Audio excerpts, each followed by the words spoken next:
ക്രിസ്തുവിന്റെ സമാധാനം നിങ്ങളോടുകൂടി ഉണ്ടായിരിക്കട്ടെ. വചനകിരണത്തിലേക്ക് ഏവർക്കും സ്വാഗതം. സാന്റാക്ലോസ് പോലെ ക്രിസ്തുമസ് കാലത്ത് ഇത്രയേറെ തെറ്റിദ്ധരിക്കപ്പെട്ട വികലമാക്കപ്പെട്ട മറ്റൊരു വ്യക്തിത്വമുണ്ടോ എന്ന് സംശയമാണ്.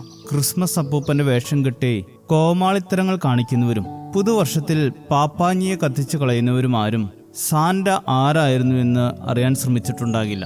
AD 270 പുരാതനമായ റോമൻ സാമ്രാജ്യത്തിലെ മിറ എന്ന ഗ്രാമത്തിലെ സമ്പന്നമായ കുടുംബത്തിൽ ജനിച്ച സോക്കെ എന്ന കുഞ്ഞ് തന്റെ സമ്പന്നതയുടെയും നല്ല വിദ്യാഭ്യാസത്തിന്റെയും മധ്യത്തിൽ ദൈവത്തിനു വേണ്ടി ജീവിതം മാറ്റിവെക്കുവാൻ തീരുമാനിച്ചു.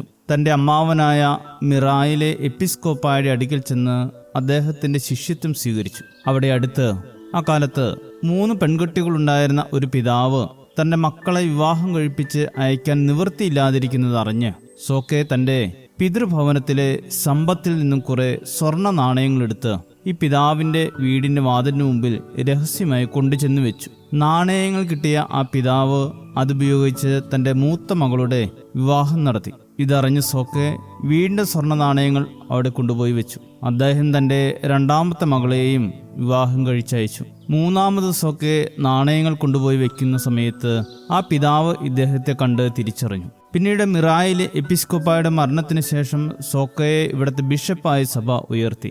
AD 343 ഡിസംബർ 6 അദ്ദേഹം ഇഹലോകവാസം വെടിഞ്ഞത്. പിന്നീട് കുരിശുയുദ്ധത്തിന്റെ കാലത്ത് ഇദ്ദേഹത്തിന്റെ ചരിത്രം പാശ്ചാത്യ ലോകത്ത് അറിയപ്പെട്ടു. അന്ന് അദ്ദേഹം സെന്റ് നിക്കോളാവാസ് എന്ന വാക്കിന്റെ ലത്തീൻ പരിഭാഷയായ സാന്റ നിക്കോളാവ എന്നാണ് അറിയപ്പെട്ടത്. അതാണ് പിന്നീട് സാന്റാക്ലോസ് എന്ന പേരിലേക്ക് ചുരുക്കപ്പെട്ടത്. ഒരു എപ്പിസ്കോപ്പ ആയതിനു ശേഷവും അദ്ദേഹം രഹസ്യമായും അല്ലാതെയും ദരിദ്രരെയും അഗതികളെയും സഹായിക്കുന്നതിൽ ഏറെ ശ്രദ്ധാലുവായിരുന്നു.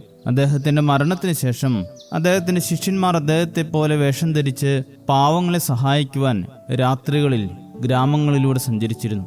ഇങ്ങനെ വിശുദ്ധനായൊരു പിതാവാണിന്ന് സമൂഹ മധ്യത്തിൽ അറിവില്ലായ്മ കൊണ്ട് അവഹേളിക്കപ്പെടുന്നത്. എന്നാൽ ക്രിസ്തുമസ് എന്ന വലിയ പെരുന്നാൾ നമ്മെ ചേർത്ത് നിർത്തുന്നത് മോർ സോക്കോയുടെ വിശുദ്ധിയിലേക്കും കരുണയിലേക്കുമാണ്.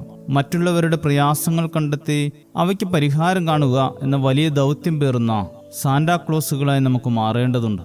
വികലതകൾ മാറ്റുന്ന, കാരുണ്യം പേറുന്ന നല്ല ക്രിസ്തുമസ് ആചരിക്കുവാൻ, സാന്റയെ പോലെ വിശുദ്ധിയിലേക്ക് വളരുവാൻ ഏവർക്കും ഇടയാകട്ടെ.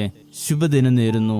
ദൈവം അനുഗ്രഹിക്കട്ടെ. യേശുവിൻ കൂടെ താഴുവാൻ, യേശുവിൻ കൂടെ വാഴുവാൻ, യേശുവിൽ നിത്യം ചേരുവാൻ ഇവയെ കാക്ഷിക്കുന്നു ഞാൻ.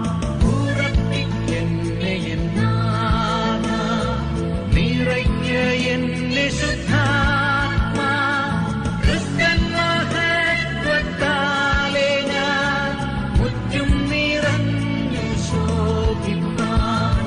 ഉറപ്പിക്കെന്നെ എന്നാഥ, നിറയ്ക്ക എന്നെ ശുദ്ധ